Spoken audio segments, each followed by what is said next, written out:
Bienvenido a nuestra clase. Estamos ahora en lectura número 4, parte 1.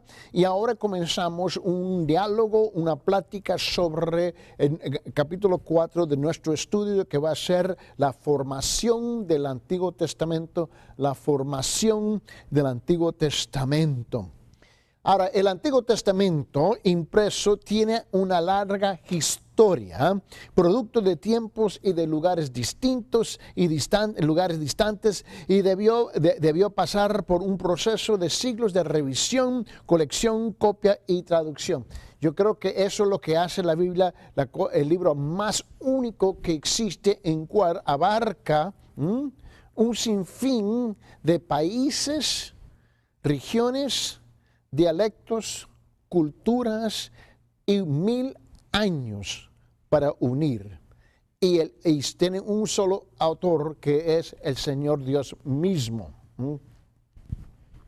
Los documentos de una veintena de autores o más, que cubren un periodo de casi un milenio o 1000 años, han sido combinados y transmitidos por manos devotas pero falibles.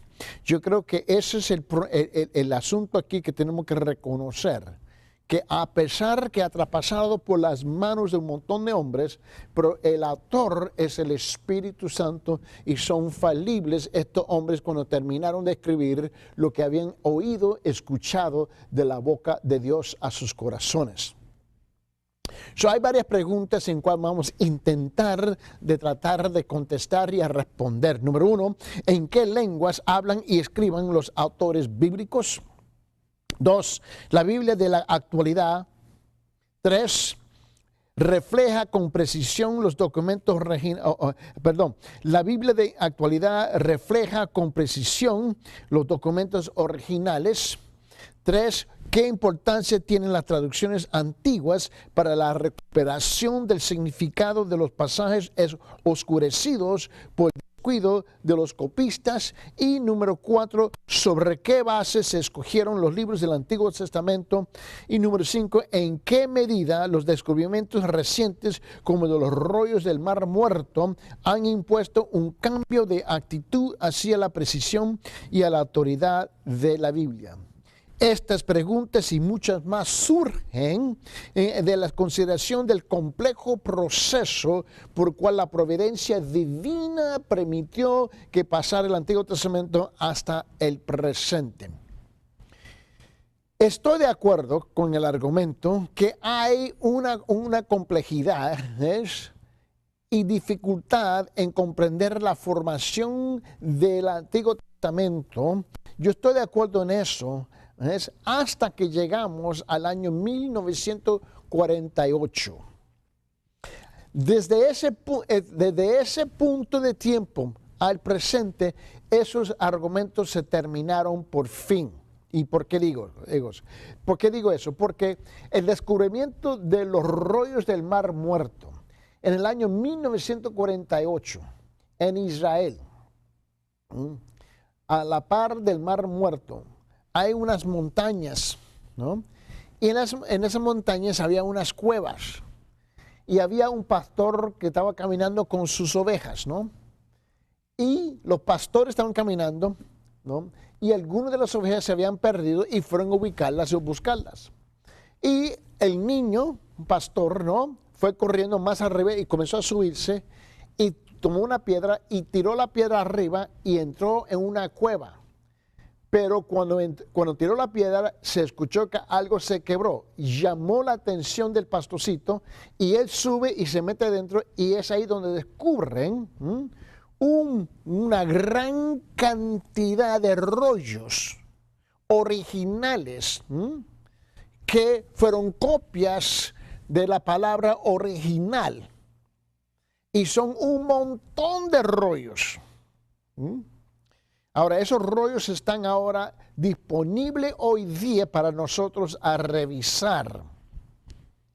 Ahora, en 1948, cuando se descubrieron estos rollos, quedaron en Israel aproximadamente como unos 10 a 12 años.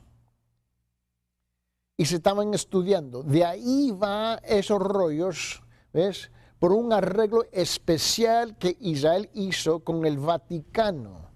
el Vaticano de la Iglesia Católica Romana hizo un arreglo, un trato con Israel, que lo iban a preservar y lo iban a estudiar, con la ayuda obviamente de Israel, porque tenían las facilidades para hacer eso. Y es cierto que el Vaticano lo tiene. Sabemos que del año más o menos aproximadamente el año 1960, estos rollos son transportados, pero están en lo oscuro hasta el año 1979. No se oye nada de lo que ha pasado, los resultados de los estudios. Aproximadamente a medidas de 1979 es cuando se hace público, por decirlo así, los resultados y descubren la precisión de las copias de los rollos del Mar Muerto. ¿Ves? Y esto fue todo hecho por mano, centenares y centenares de años atrás. En ese tiempo no había copiadoras, no había computadoras, obviamente no existía el mundo digital, ¿no? Y comenzaron a descubrir que en actual, la Biblia que tú y yo tenemos en la mano, literalmente, sea en inglés, sea en español, sea en cualquier idioma, la Biblia que tenemos en la mano es precisa conforme, ¿no?, a la confirmación de esos rollos que descubrieron de la Biblia. Hasta que llegamos al año 1948, existían esos argumentos que no tan seguros si la Biblia es o no es, etcétera, etcétera, etcétera, etcétera. Pero no hasta que llegamos hasta el año 1979, cuando se da publicidad a los resultados de las investigaciones de haber revisado cuidadosamente a través de un panel internacional de eruditos de varios idiomas, ¿ves?, y de las iglesias, estudiando, de los seminarios, estudiando los documentos, que por fin llegan a declarar que la Biblia que tenemos hoy en día es precisa conforme a esos rollos que se descubrieron. Ya no existe ese argumento.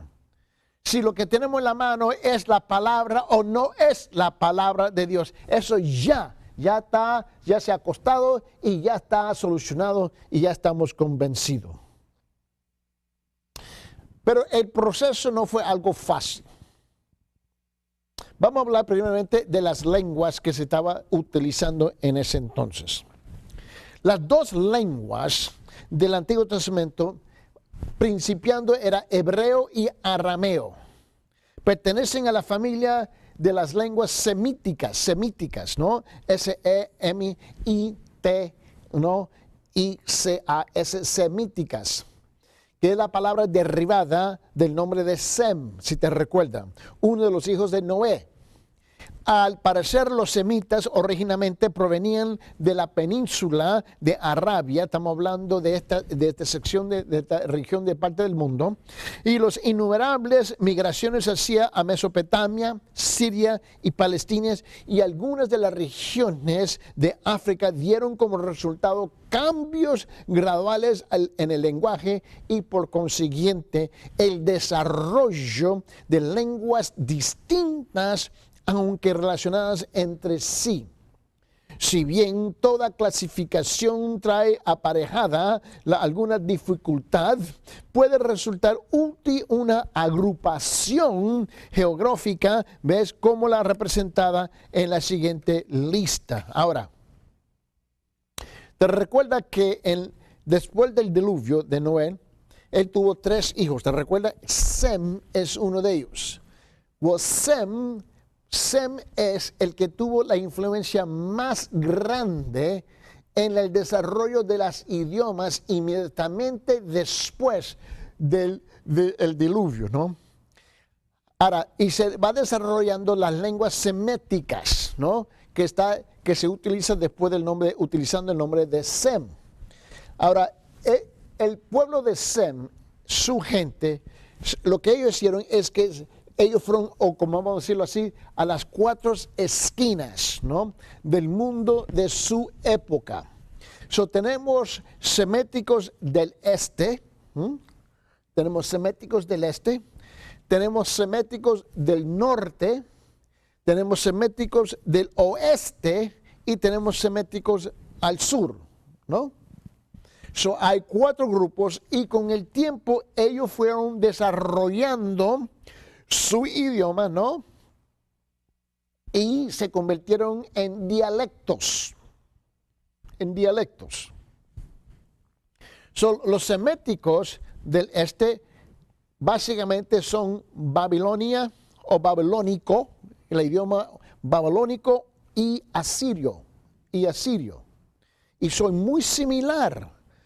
Por esa razón ellos se pueden comunicar uno con el otro. Luego, seméticos del norte, ellos desarrollaron arameo y amorreos. Arameo y amorreos en el norte.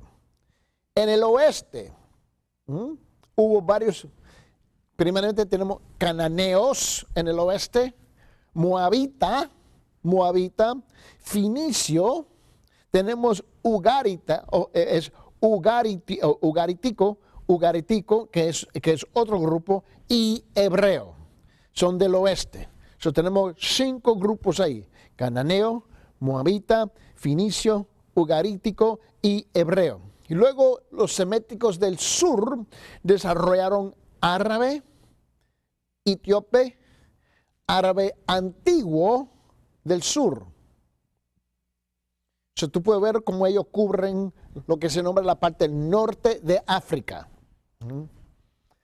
Y lo que tenemos que comprender es que esos eran los idiomas que se utilizaban entre ellos para comunicar. Ahora, los logros titánicos de los lingüistas y filólogos del siglo pasado han colocado a los eruditos de hoy en una posición mucho más favorable para interpretar las escrituras de acuerdo con el contexto lingüístico y cultural que la que haya gozado cualquier otra generación en la historia de la iglesia. Para que tú y yo nos podamos relacionar bien con este estudio y con esta información, cada país tiene sus dialectos. Por ejemplo, si uno va al país por ejemplo, en África, donde yo paso mucho tiempo, en Zimbabue, en el país de Zimbabue, ellos tienen 56 dialectos entre todas las tribus que viven ahí en ese país. Y todos tienen que aprender el hablar el inglés para que una tribu se pueda comunicar con la otra tribu, a pesar que tienen sus dialectos. Y muchos de ellos hablan 4, 5, 6 dialectos a través del tiempo, pero el lenguaje, el idioma que se usa principalmente para comunicación es en inglés, por escrito y por hablar, cuando están afuera de su grupo. Si uno va a Guatemala, por ejemplo, en Guatemala hay más de 50 dialectos en el país de Guatemala. Y donde yo he viajado mucho en las montañas, ¿no? Yo he topado con un montón de distintos dialectos allá arriba, pero el idioma principal que se usa, y aún con intérpretes, es el español. Y aún el español de Guatemala es un español muy distinto al español, debemos decir, de El Salvador, que es muy distinto del español de Nicaragua, que es muy distinto al español de Honduras, que es muy distinto al español de Costa Rica. Si uno va al país de México, por ejemplo, en México hay 34 estados, ¿no? Provincias, o ellos los nombran estados. Bueno, básicamente lo que tenemos ahí son 34 culturas muy distintas, ¿no? Con 34 dialectos, porque la idioma siempre comunica cultura, y eso es lo que tenemos que comprender. Idioma siempre comunica cultura. cada uno de ustedes que son de todos estos distintos países, ¿ves? El idioma que usted usa, el dialecto, las palabras, es porque están transmitiendo un concepto cultural de tu pueblo. Entonces tenemos que reconocer eso. Pero para que abarque una comunicación más generalizada, tenemos que hablar un idioma en que todo el mundo se puede relacionar para transmitir conceptos. En el mundo de Latinoamérica, ¿no? Va a ser el español, a pesar que cada país tiene su propia versión de español, sus propios dialectos. Encima de eso, se complica la cosa. Por esa razón, en el mundo de publicaciones, por ejemplo, cuando vamos a publicar un libro, ¿no? Siempre se utiliza el castellano como el idioma oficial del español para comunicarnos mundialmente. En inglés es igual. En inglés hay 27 versiones de inglés, ¿no? Oficialmente, pero el inglés que se usa para publicar los libros por todo el mundo es el inglés, básicamente el inglés americano. Es el que se usa y por esa razón todo el mundo tiene que aprender ese inglés para comunicarse. El mundo de los negocios. La gente que tiene negocios y siempre están viajando por toda parte del mundo, tienen que aprender ¿qué? El inglés, porque el inglés es el idioma de negocio mundialmente. ¿Me entiende? Ahora, y siempre hay dificultades, ¿por qué? Porque el idioma está comunicando culturas. Bueno, tenemos el mismo asunto en la Biblia. Cuando la gente en esta tierra comienza a recibir la palabra de Dios, lo están recibiendo en un sinfín de dialectos, pero se tiene que transmitir en un idioma que todo el mundo puede comprender. Y muchas veces cuando queremos traducir algo de un idioma a otro idioma, algunas veces no se puede traducir directamente porque el concepto quizás no existe, ¿me entiende? En su cultura o en su dialecto. Tenemos todos estos grupos: babilónico, asirio, arameo, amorreos, cananeo, moabita, finicio, ugarítico, hebreo, árabe, etíope, árabe antiguo del sur. Ahora, vamos a llegar, y estamos hablando del Antiguo Testamento, no hemos tocado el Nuevo. Ahora quiero hablar de lo hebreo. Y si tú puedes comprender esos conceptos, puedes comprender, por esa razón hay gente que transmite ciertos mensajes que no tienen sentido, porque lo han transmitido en su dialecto, que no tiene sentido para otro grupo. Hebreo. En hebreo, las afinidades entre el lenguaje de hebreo y las demás lenguas cananeas, se dice lenguas cananeas, estamos hablando de todas estas lenguas que yo acabo de mencionar, ¿no? Babilónico, asirio, arameo, amorreos, cananeo, moabita, fenicio, ¿no? Ugarítico, ¿okay? Árabe, etíope, árabe del sur. Esto es para ponerlo en un grupo, una agrupación. Es lo que se va a nombrar las lenguas cananeas, ¿no? Se reconocen en el Antiguo Testamento mismo, pues uno de los nombres que se le da a este idioma es literalmente labio de Canaán. Labio de Canaán. Mira, te quiero mostrar. Abre su Biblia, Isaías capítulo 19. Capítulo 19, libro de Isaías. Y note lo que dice, por ejemplo, en versículo 18.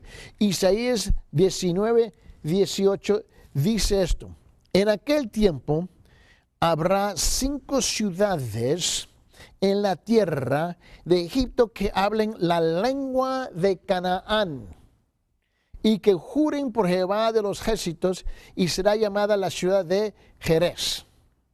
¿No?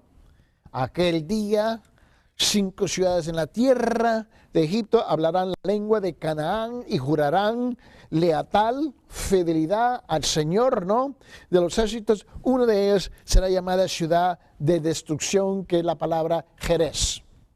Ahora, cuando él dice Canaán, la lengua de Canaán, él no está hablando de un solo dialecto, está hablando que en esa tierra abarca todos estos idiomas. So, si alguien me pregunta, me dice, bueno, hermano Eddie, que tú has viajado por todas partes, cuando uno llega al país, por ejemplo, cuando yo estaba en el país de Pakistán, ¿no? Y hablando con los hermanos ahí, tengo varios dialectos de Urdu ahí. Y me preguntaron, cuando tú vas a Centroamérica, ¿cuál es el país que tiene los retos más grandes? Yo dije, bueno, y lo tuve que pensar, yo dije, bueno, Guatemala. Porque en Guatemala, él dijo, pero no es cierto que hablen español en Guatemala, seguro que sí. Pero hay distintas versiones de español en Guatemala que está mezclado con un sinfín de dialectos, aparte de los dialectos propios. Él dijo, entiendo. Es igual como acá, en Pakistán, tenemos Urdu, pero el Urdu nuestro tiene 17 dialectos o versiones. ¿Es correcto? Si yo digo lengua de Urdu, en Pakistán estamos hablando, eso abarca todos esos dialectos. Si yo digo lengua de español en Guatemala, pero también estamos hablando, porque estamos generalizando el comentario, estamos hablando de todos los dialectos que están incluidos ahí. Cuando uno habla de lengua de Canaán, Isaías capítulo 19, versículo 18, en aquel tiempo habrá 5 ciudades en la tierra de Egipto que hablen la lengua de Canaán. Cuando hablo de lengua de Canaán, estamos hablando de todos estos idiomas que están incluidos, ¿no? Babilónico, asirio, ¿no? Arameo, amorreos, cananeo, moabita, fenicio, ugarítico, hebreo, árabe, etíope, árabe del sur. Tenemos que comprender ese concepto, porque si tú no agarras ese concepto, te va a costar, porque nosotros todo el tiempo en el púlpito estamos definiendo palabras en hebreo o griego, porque son los dos idiomas que se utilizaron para formalizar la letra en el Antiguo Testamento y en el Nuevo Testamento. El Antiguo Testamento fue traducido todo a hebreo, pero viene de un sinfín de dialectos. Igual en el Nuevo Testamento, que está en griego, pero viene de un sinfín de dialectos.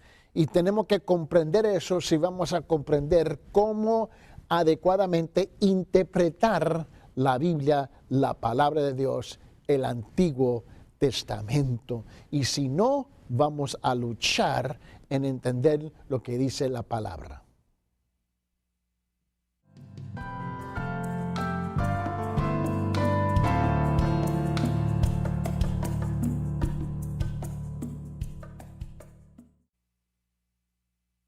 Bienvenido a nuestra clase, lectura número 4, y vamos a comenzar con parte número 2. Quiero regresar al libro de Isaías, capítulo 19, donde estuvimos en la última sección y que va a ser el versículo 18. Estamos hablando sobre el concepto de las múltiples de lenguas, idiomas que se utilizaban dentro del Antiguo Testamento en la época en cual se estaba recibiendo y se estaba escribiendo la palabra de Dios. Básicamente, estamos hablando de 12 lenguas o idiomas que se había utilizado entre todos los pueblos, y se lo mencioné la última vez. Le dije babilónico, no, asirio, arameo, amorreos, dije cananeo, moabita, fenicio, ugarítico, hebreo, árabe, etíope y árabe antiguo del sur. Imagínense que todos esos idiomas, ¿no?, que son las idiomas seméticas, ¿no?, del hijo de Noé, Sem, ¿no? Es de Sem que nace todos estos idiomas, ¿no? El semético del este, semético del norte, semético del oeste y semético del sur. Ahora, en las afinidades, como ya he dicho la última vez, entre el hebreo y de las demás lenguas cananeas, y ese fue el concepto con que nos quedamos la última vez hablando, se reconocen en el Antiguo Testamento, pues uno de los nombres que se le da a este idioma es literalmente labio de Canaán. Te recuerda que dice en Isaías capítulo 19, en versículo 18 dice, aquel día 5 ciudades en la tierra de Egipto hablaran en lenguas, ¿ves? En lengua de Canaán y juraran lealtad o fidelidad, ¿no? O fidelidad, dice dice al Señor de los ejércitos, a Jehová Dios, ¿no? De los ejércitos, dice, una de ellas será llamada ciudad de destrucción o de destrucción o Jerez, que es el nombre que se utiliza en particular, ¿no? Ahora, quiero que tú comprendas algo, que aquí, las narraciones en particular, ¿no? Las narraciones de los patriarcas de Génesis en particular sugieren que la familia de Abraham hablaba en arameo,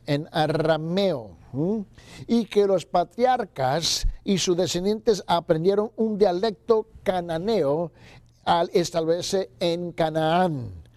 Obviamente tenían un dialecto, un idioma, y luego aprendieron otro dialecto cuando entraron en la tierra de Canaán, ¿no? O la Palestina o Israel, que son los mismos nombres para el mismo lugar. Regrese conmigo en Génesis, en capítulo 31, en Génesis 31, y vaya conmigo, por favor, versículo 47.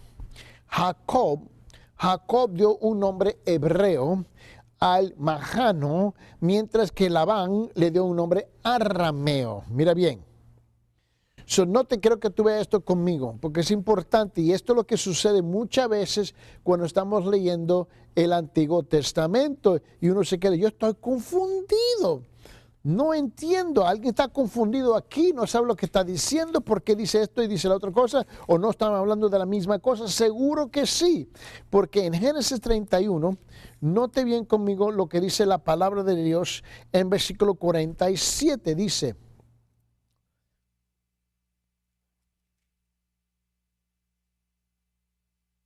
y lo llamó Labán Jegar Shahuduta, y lo llamó, ¿no?, Jacob Galaad. Labán lo llama, ¿no?, Jegar Shahuduta, pero, ¿ves?, Jacob lo llama Galaad, ¿no? Labán está utilizando, ¿qué?, el idioma arameo, y Galaad es hebreo. Es el mismo lugar. Por esa razón, cuando uno está leyendo en el Antiguo Testamento y dice, y este nombre, ¿dónde está este lugar? ¿Dónde está este lugar? Y muchas veces es el mismo lugar, depende en el dialecto y el idioma que se estaba utilizando. De particular utilidad en la interpretación de la lengua hebrea han sido las numerosas inscripciones fenicias del tiempo de la monarquía hebrea al siglo X hasta el 6 antes de Cristo. Durante una monarquía, monarquía en ese tiempo y próximamente unos 400 años, el dialecto o el idioma que dominaba era de fenicio, que dominaba. ¿Ves? Y ese era el idioma que básicamente se utilizaba para el comercio, se utilizaba para la educación o lo que nombramos nosotros hoy día las escuelas. En ese tiempo el entrenamiento, todo estaba en ese idioma de Fenicia o Fenicio, ¿no? La piedra no moabita, por ejemplo, una excelente ilustración de la relación entre las lenguas hebrea y moabita. Y las tablas de ugaríticas de Ras Shamra en la costa del norte de Siria, por ejemplo, es otro ejemplo. Si bien más distante del hebreo que el fenicio y el moabita, y la lengua ugarítica ha contribuido al conocimiento del hebreo y de la vida y la literatura del Antiguo Testamento de forma más significativa que las otras lenguas mencionadas, tanto por la cantidad como por la calidad de su literatura. Ahora, la desalentadora escasez de textos hebreos contemporáneos del Antiguo Testamento acentúa la importancia de estas lenguas afines. Y es a través de las excavaciones en la arqueología que van descubriendo las tablas, van descubriendo los libros, van descubriendo los rollos que se escribieron en esas épocas antes de Cristo, ¿no? Y van descubriendo todos estos dialectos que ya existían entre ellos. Sin duda, los manuscritos hebreos más antiguos se escribieron utilizando el alfabético fenicio. ¿Y por qué? Porque el fenicio fue el idioma o el dialecto singular más que se utilizaba por un periodo de tiempo más de cualquier otro tiempo. Y el fenicio que se conserva en las inscripciones fenicias y moabitas antes mencionadas. Mira, al parecer la grafía de caracteres cuadrados, ¿no?, reemplazó esta escritura alrededor más o menos del año 200, si bien el antiguo estilo aparece ocasionalmente en los rollos del Mar Muerto, en especial en el nombre divino de Yahweh, Jehová. Los manuscritos más antiguos constaban solo de consonantes. El lector debía añadir la pronunciación vocálica. Y eso es muy notable cuando uno lee el hebreo, que tiene la gran influencia de los idiomas o las lenguas o los dialectos fenicia o fenicio, que era muy común escribir así. Uno le tenía que añadir, ¿no?, o pronunciar la vocálica, ¿no?, sabiendo que no se escribían, pero se tiene que pronunciar. Ahora, los vocales escritas o puntos vocálicos que aparecen en la Biblia hebrea impresa se añadieron algún tiempo después, más o menos como el año 500 antes de Cristo. Imagínense comenzando a recibir la palabra más o menos al año 200 y luego más al año 500 antes de Cristo. Se fueron añadiendo y hubo un cambio. En la letra hubo un cambio 300 y pico años después por lo que se nombran los masoretas, un grupo, y los masoretas, y por eso existe en la Biblia. Tú sabes que tenemos la Biblia, por ejemplo, en inglés, King James, tenemos la Biblia New American Standard Bible en inglés, tenemos the NIV, New International Version, tenemos en español la Nueva Versión Internacional en español, tenemos la Reina Valera en español, tenemos la Biblia de las Américas en español, tenemos la versión popular en español, ¿no? Bueno, si no lo sabes, hay otra versión de la Biblia que se llama texto masorético. Texto masorético. El texto masorético es en la Biblia en hebreo, ¿no? Pero un hebreo en particular, ¿no? Y es aquí donde le quiero hablar un poquitito aquí, ¿no?, para que lo comprendan. Cuando comenzaron a añadir, ¿no?, los puntos vocálicos, ¿no?, fue por el uso del texto masorético. Un grupo de eruditas judíos que fijó la pronunciación del hebreo bíblico de acuerdo con su propia comprensión. Ellos formaron este dialecto. Sin embargo, las traducciones más antiguas del Antiguo Testamento y la evidencia extra bíblica, en otra palabra, hay otros libros que se escribió en esa época, que no fue la Biblia, ¿no?, que es la evidencia extra bíblica, tal como ciertas palabras de las cartas de Amarna que están todavía disponibles para ver y leer hoy día, sugieren que la pronunciación tradicional de los masoretas en muchos casos difiere de la lengua bíblica original. Por supuesto, en efecto, es probable que originalmente el hebreo bíblico presentara variaciones dialécticas. luego oscurecidas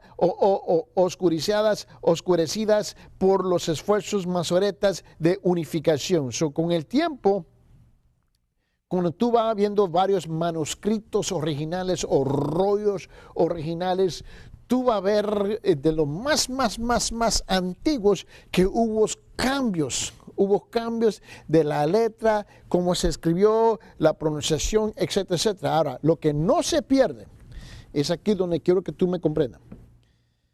Lo que no se pierde es la palabra de Dios.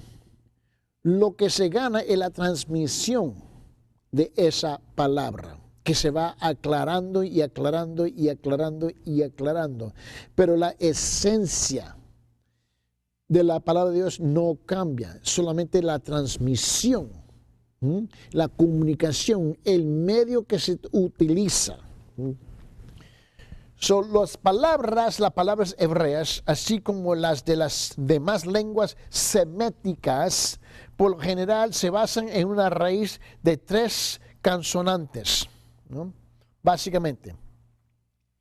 Los distintos patrones vocálicos, junto con la adición de prefijos y sufijos, determinan el valor semántico de la palabra. Por ejemplo, yo sé que no les interesan a ustedes, están un poco aburridos con lo que estoy diciendo, pero yo creo que tú comprendas de la validez que tenemos en esta palabra hoy día.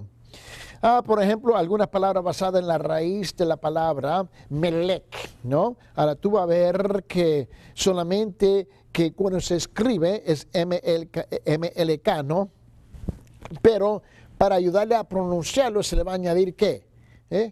¿No? Los vocales. Aquí lo que tenemos aquí, ¿no? Es melec, ¿no? Que significa ¿qué? Rey, ¿no?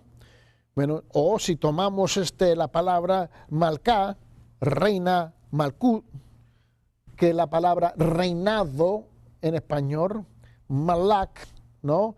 El reino, que es Mamlaka, o el reino, ¿no? Tú puedes ver que se le tiene que añadir.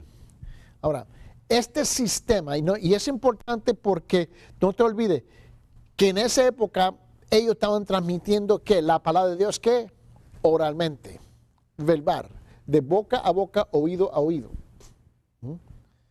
Y tenían que ser precisos para asegurar que no cambiaban el sentido de la palabra de Dios.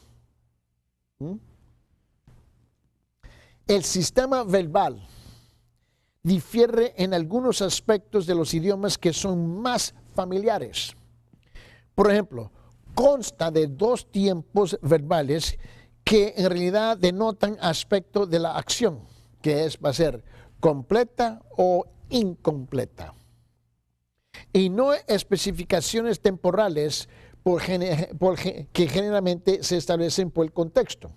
Ahora, la gramática hebrea tiende a ser simple y directa, especialmente en cuanto a la estructura oracional.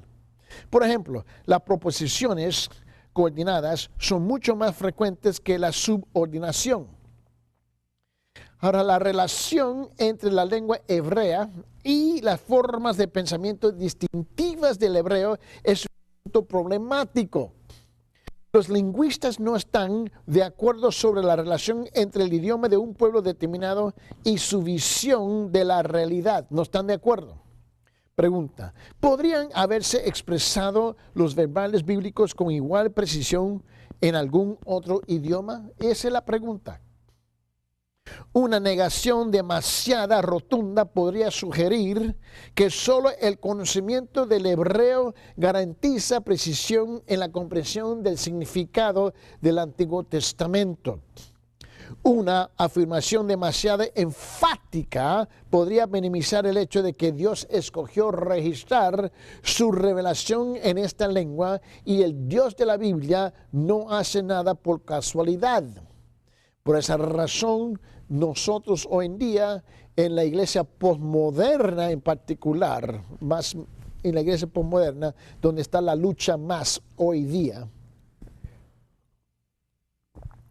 imagínense que hoy en día Y si hablamos de la iglesia postmoderna hispana hablante, por decirlo así, es una iglesia bien difícil con que bregar. La imagen de esa iglesia, por un comentario generalizado, ¿me entiende? Por decirlo así, por generalizar el comentario, es una iglesia vaga, absolutamente vaga para estudiar. Cómo le encanta gritar, saltar, danzar, bailar, mis hermanos, levantar la voz, etcétera, etcétera, pero estudiar, vaguísima. Y imagínense que no tomen el tiempo a aprender su propio idioma, no tomen el tiempo a aprender la gramática, cómo escribir, cómo, etcétera, etcétera, etcétera. Mucho menos lo van a hacer en hebreo. Y por esa razón hay muchos que están en los púlpitos y no conocen muy bien lo que están diciendo porque nunca han tomado el tiempo para estudiar el idioma original, para comprender y descubrir qué es lo que se ha dicho literalmente. Quiero saber si lo que me está diciendo aquí en español es igual, es el mismo sentido en hebreo. Y lo que yo he descubierto muchas veces que así no es. Que la traducción que yo tengo en español, muchas veces yo me quedo con duda conociendo el texto en hebreo. Yo me digo, eso no es lo que quiere decir. Es importante que comprendemos la transmisión de la palabra de Dios.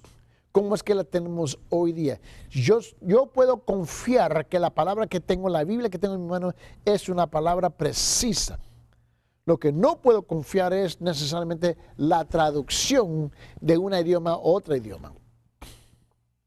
Por eso yo tengo que estudiar, por decirlo así, ¿ves? En el idioma original, el hebreo, o en el Antiguo Testamento, o griego en el Nuevo Testamento, para asegurar que lo que yo tengo enfrente de mí es preciso y lo que yo he descubierto y lo que he descubierto muchas veces no es.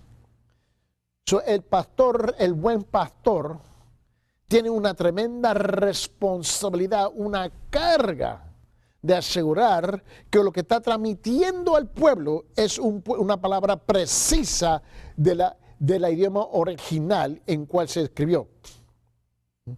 Tenemos que comprender eso. Ahora, si tomamos ahora el arameo,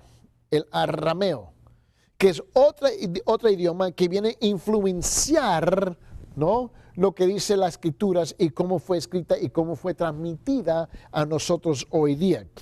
Cuando el imperio asirio, te recuerdas que yo había dicho que había babilónico y había asirio. Cuando el imperio asirio, ¿no?, comenzó su expansión así al oeste a mediados del siglo VIII, unos 800 años después del diluvio, todo ese asunto, se adoptó el arameo como lengua oficial para la diplomacia y el comercio. Creo que tú comprendes eso. Tenemos aquí el asirio y arameo, son dos idiomas. Pero como ellos van dominando, era su tiempo, su periodo de tiempo de dominar el mundo conocido en esa época, ¿no?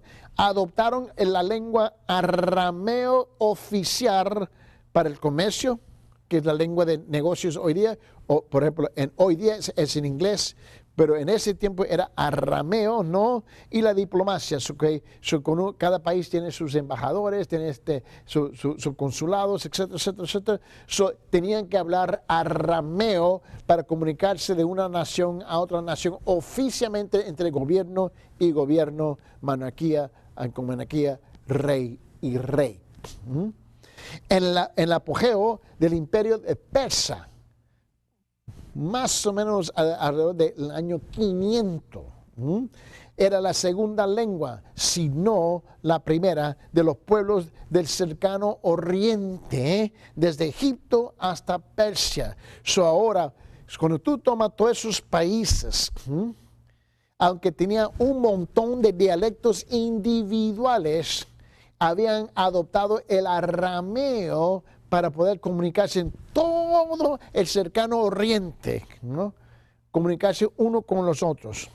Las conquistas helenizadoras helenizadoras de Alejandro difundieron, ¿no?, el griego por toda esa región cuando llegó Alejandro el Grande.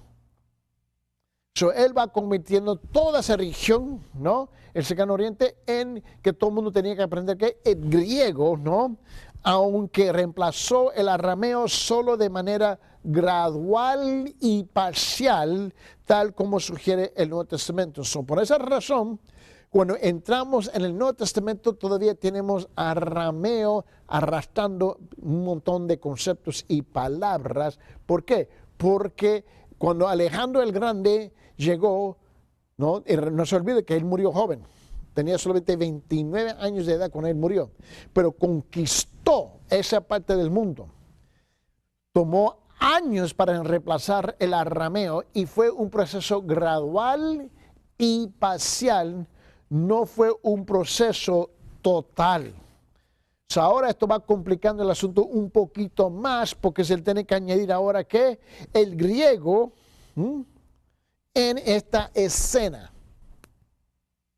Por esa razón, en el periodo de tiempo de transición de los 400 años de silencio entre el libro de Malaquías y el libro de Mateo, mis hermanos, hay un sinfín de lenguas que están, mis hermanos, siendo utilizados durante esa época.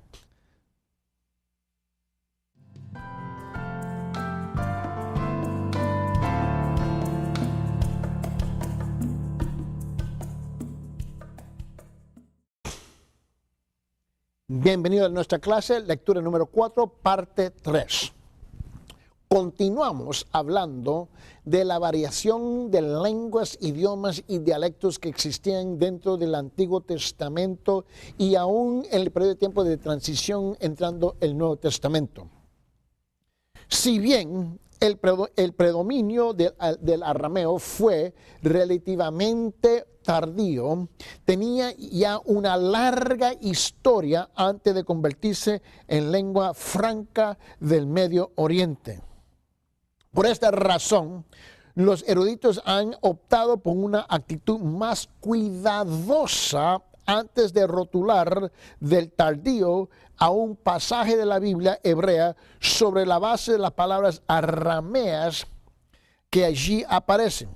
De hecho, algunos estudiosos señalan el uso de una palabra aramea, que es la palabra traducida, repetir, por ejemplo, en el libro de Jueces, capítulo 5, versículo 11, en uno de los poemas más antiguos de la Biblia, que se nombra el Cántico de Débora. Si en Jueces, capítulo 5, un ejemplo, en versículo 11 dice, al sonido de los que dividen las manadas entre los abrevaderos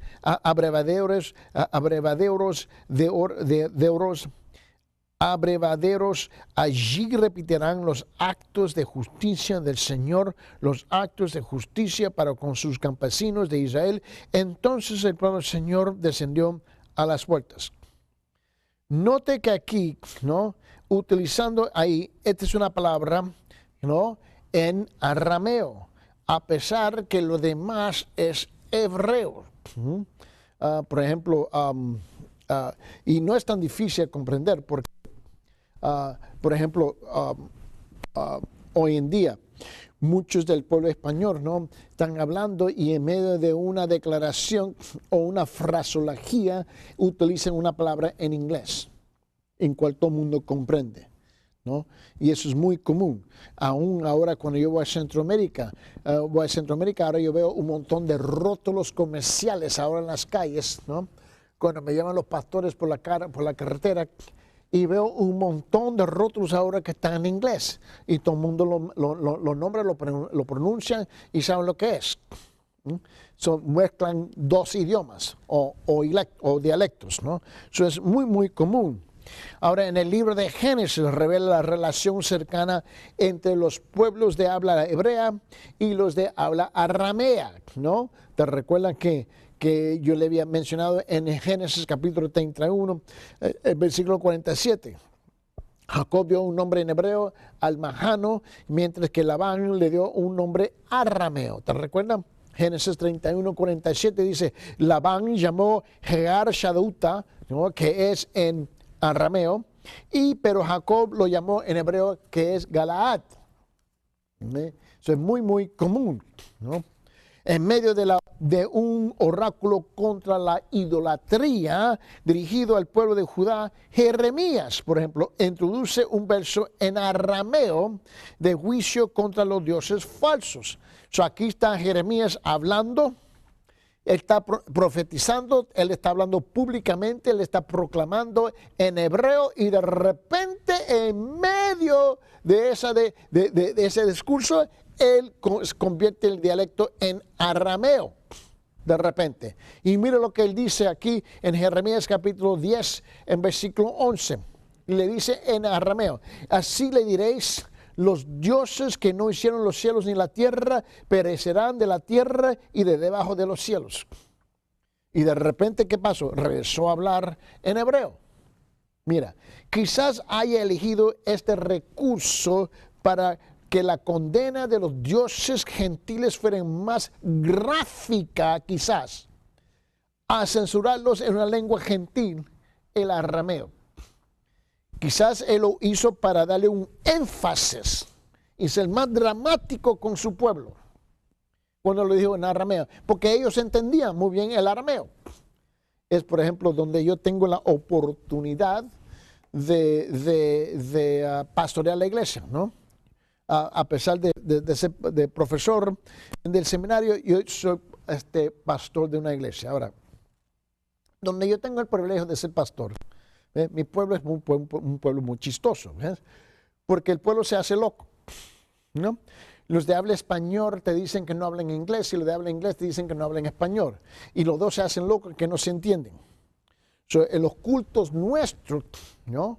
Cuando yo estoy enseñando la palabra, predicando la palabra, tengo que utilizar dos idiomas, ¿no? Pero muchas veces el otro grupo entiende muy bien lo que estoy diciendo. Simplemente se me hacen locos.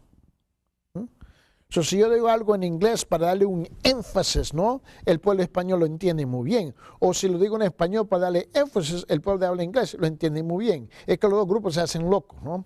Ese es el problema de la iglesia. Está llena de una bola de locos, ¿no? Bueno, esto es algo muy común que podemos ver en la Biblia, que ocurre muchas veces. Si bien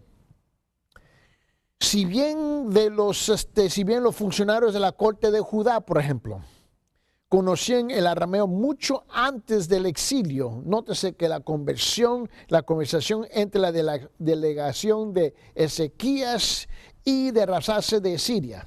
Esto sucede más o menos alrededor del año, circulando al año 701, más o menos en esa época.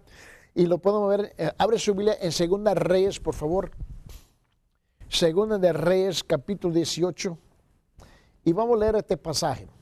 En Segunda de Reyes, capítulo 18, mira bien, comenzando con versículo 17 hasta el 37. Ahora, muchas personas común del pueblo lo adoptaron como lengua materna durante el cautiverio y después, ¿no? De allí que los autores Esdras y Daniel no consideraron necesario ofrecer una traducción de los largos pasajes en arameo de sus escritos, y se estaban dirigiendo al pueblo judío. Lo que ellos hacen, porque te recuerda que ellos estaban en la cautividad, ¿no? Y habían adoptado como madre lengua, no el arameo, porque estaban en la cautividad. Él escribió claramente en arameo, y él no sintió la necesidad de traducir. Es igual al pueblo hispanohablante aquí, donde yo estoy pastoreando, que se me hace loco cuando uno de mis otros socios pastores le habla en inglés. Alguna vez le digo, no es necesario traducirlo. Ellos entienden, se hacen locos, pero ellos entienden. Note este pasaje. En Segunda Reyes, en capítulo 18, comenzando con versículo 17 hasta el 37. Mira esta plática que sucede aquí. Y se está dirigido al pueblo hebreo, pero está transmitido en arameo. Entonces el rey de Asiria envió desde Laquis a Jerusalén al Tartán, al Rabsaris y al Rabsaces con un gran ejército contra el rey Ezequías. Y subieron y llegaron a Jerusalén. Y cuando subieron, llegaron y se colocaron junto al acueducto del estanque superior que está en la calzada del campo del Batanero. Llamaron al rey y salió, y ellos, Eliaquim, hijo de Hilquías, que era mayordomo con el escriba Sebna y el cronista Joa, hijo de Asaf. Y el Rabsaces le dijo: decid ahora, Ezequías, así dice el gran rey, el rey de Asiria, ¿qué confianza es esta que tú tienes? Y le dice: tú dices, pero solo son palabras vanas. Tengo consejo y poder para la guerra, más ahora, ¿en quién confías que te has revelado contra mí? Y aquí tú confías en el báculo de esta caña quebrada, es decir, en Egipto, en el cual si un hombre se apoya, penetrará en su mano y la traspasará. Así el faraón, rey de Egipto, para todos los que confían en él. Pero si me decís, nosotros confiamos, ¿no es él aquel cuyos lugares altos y cuyos altares Ezequías ha quitado y ha dicho a Judá y a Jerusalén: adoraréis delante de este altar en Jerusalén? Ahora pues te ruego que llegues a un acuerdo con mi señor el rey de Asiria, y yo te daré 2000 caballos, dice, si por tu parte puedes poner jinetes sobre ellos. ¿Cómo pues puede rechazar a un oficial de los menores de los siervos de mi señor y confiar en Egipto para tener carros y hombres de a caballo? Y he subido ahora sin el consentimiento del Señor contra este lugar para destruirlo. El Señor me dijo: sube contra esta tierra y destrúyela. Entonces Eliaquim, hijo de Hilquías, Sebna y Joa dijeron a Rabsaces: te rogamos que hables a tus siervos en arameo, porque nosotros lo entendemos, y no nos hables en la lengua de Judá a oídos del pueblo que está sobre la muralla. Le dice: háblanos en arameo, así todos los demás no escuchan y no entienden. Obviamente ellos entendían 2 idiomas por lo menos. Pero el Rabsaces le dijo, en versículo 27, ¿acaso me has enviado mi señor para hablar estas palabras solo a tu señor y a ti, y no a los hombres que están sentados en la muralla, condenados a comer sus propios excrementos y beber su propia orina con vosotros? El Rabsaces se puso en pie y gritó a gran voz en la lengua de Judá y dijo: escuchar la palabra del gran rey, el rey de Asiria. Y ahora le comienza a gritar a todos en hebreo. Y le dice: ni que Ezequías os haga confiar. Mire bien, así dice el rey, que no os engañe Ezequías, porque él no os podrá librar de mi mano. Ni que Ezequías se haga confiar en el Señor diciendo: ciertamente el Señor nos librará y esta ciudad no será entregada en manos del rey de Asiria.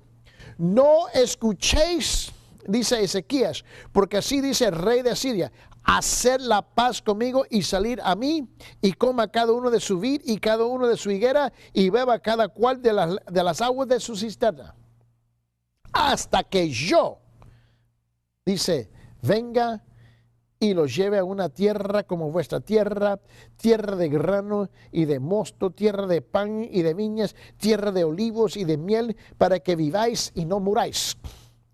Pero no escuchéis a Ezequías, porque os engañe diciendo: el Señor nos librará. Perdón.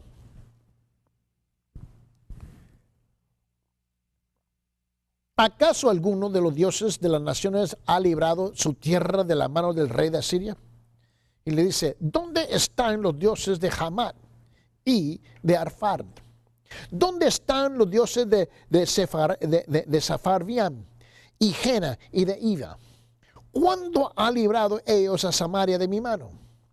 ¿Quiénes de entre todos los dioses de estas tierras han librado su tierra de mi mano para que el Señor libre a Jerusalén de mi mano? Pero el pueblo se quedó callado y no le respondió palabra alguna, porque la orden del rey era: no le responderéis, no le respondáis. Entonces Eliaquim, hijo de Hilquías, mayordomo de la casa real, y el escriba Sebna y el cronista Joa, hijo de Asaf, fueron a Ezequías con sus vestidos rasgados y le relataron las palabras de Rabsaces. Note bien. Ahora, tú y yo tenemos, ¿ves?, el privilegio del contenido, el contexto de este gran diálogo que ocurre básicamente en dos idiomas. Hablarte del texto. Importantísimo hablarte del texto. Uno de los principales problemas de los estudiosos de la Biblia ha sido tratar de establecer con la mayor aproximación posible la forma exacta de los escritos originales. A veces lo denominamos autógrafos. Tras siglos de copia y aún de revisión, ha sufrido cambios de vocabulario, de expresión y quizás de vez en cuando del orden de los versículos o las secciones. Omisiones y adiciones pequeñas han entrado en el texto, así como errores de ortografía y de división de palabras. No sería justo acusar de irresponsables a los escribas en el manejo del texto, pero como seres humanos seguramente cometieron errores a pesar de su cuidado y diligencia. No vamos a discutir eso. Eso sí sucede y eso sí ocurre. La tarea de la crítica, en particular, de la crítica textual, que es el nombre que se utiliza para esta filosofía. La tarea de la crítica textual es detectar esos errores y restituir los textos hebreos y arameos a la forma más aproximada posible al original. De eso te quiero hablar un poquito. Hay materiales y métodos de escritura.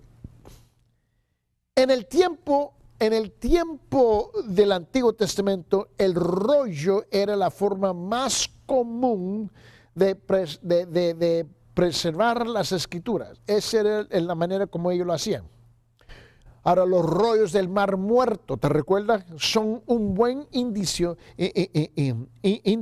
de la naturaleza de los rollos antiguos y de los métodos de escrituras utilizados. Fabricados de un cuero preparado cuidadosamente, que se utiliza la palabra pergamino, y pergamino, como en el Antiguo Testamento, estaban formados por numerosos pedazos cosidos y alisados. El rollo de Isaías, ¿no? Y sabe que cada rollo tiene una letra, ¿no? Y es Q, ¿no? Q y Q1, Q2, Q3, porque Q representa ¿qué? Qumran, donde cerca del Marrón, Qumran, es donde se descubrieron. Ahora, hoy en día esos rollos están disponibles a cualquier persona que lo quiere, ¿ok? Porque ya lo tienen disponible en forma digital, ¿ok? Ahora, yo tengo todos los rollos ahora en forma digital. Cuando lo encontraron y lo traducieron y lo pusieron en su idioma en que lo encontraron, y luego me da el tiempo a mí y me da la oportunidad para estudiarlo y asegurar que la traducción que yo tengo enfrente de mí aquí en español o en inglés, porque yo predico en los dos idiomas, en inglés y en español, yo puedo asegurarme que lo que está diciendo es preciso al documento original, ¿no? Por ejemplo, el libro de Isaías, si tú tomas, o el rollo de Isaías, ¿no? Va a ser, por ejemplo, consta de 17, ese rollo, y mucha gente piensa que es un solo rollo. No, son hojas dentro de hojas, dentro de hojas, dentro de hojas, dentro de hojas, y están enrollados, ¿no? So, el libro de Isaías tiene 17 hojas cosidas que forman un rollo de unos 7 metros de largo, si te puedes imaginar, 7 metros. El escriba se tomó el trabajo de trazar líneas horizontales y perpendiculares en el pergamino que sirvieran de guía a los renglones y los comunes, ¿no? Y así favorecían la prolijidad. Por ejemplo, y así ellos podían leer bien. Nunca conocí a una persona que toma una hoja, ¿no? Y en la hoja ellos comienzan a escribir.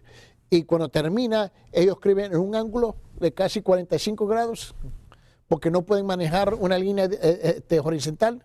Así es mi esposa. Mi esposa comienza, y ella comienza a un lado y termina acá arriba. Y así es.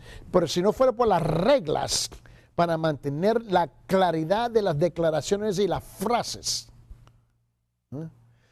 Cuando ellos tomaron los rollos del Mar Muerto en Qumran,